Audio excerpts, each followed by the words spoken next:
এজন্য আল্লাহ বললেন ওয়াতাসিমু বিহাবলিল্লাহি জামিআ, তোমরা আল্লাহর রশিকে আঁকড়ে ধরো, তোমরা ঐক্যবদ্ধ জীবন যাপন করো, তোমরা বিচ্ছিন্ন হয়েও না। বিচ্ছিন্ন হইলে লস, ঐক্যবদ্ধ হলে সেখানে কল্যাণ আছে না নাই?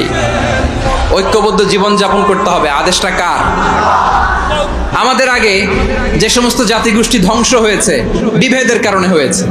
বিশ্বনবী বলেন, বুখারীর বর্ণনা, ফা ইন্নামা আহলাকাল্লাযীনা মিন ক্বাবলিকুম কাসরাতু মাসাইলিহিম ওয়া ইখতিলাফুহুম আলা আমবিয়াইহিম। তোমাদের আগে ইহুদি নাসারারা যারা ধ্বংস হয়েছে, আমার গজবে উপনীত হয়েছে, দুইটা কারণ ছিল। নাম্বার 1, কাসরাতু মাসাইলিহিম, বেশি প্রশ্ন করত, প্রয়োজনে অপ্রয়োজনে নবীরে প্রশ্ন করে আটকাইতে চাইতো, এরকম ডাকাত ছিল তারা। 2 নাম্বার কারণ, ওয়াখতিলাফুহুম আলা আমবিয়াইহিম, ইখতিলাফ করার কারণে, বিভেদের কারণে, পারস্পরিক বিরোধে জড়ানোর কারণে তারা ধ্বংস হয়েছে। এখন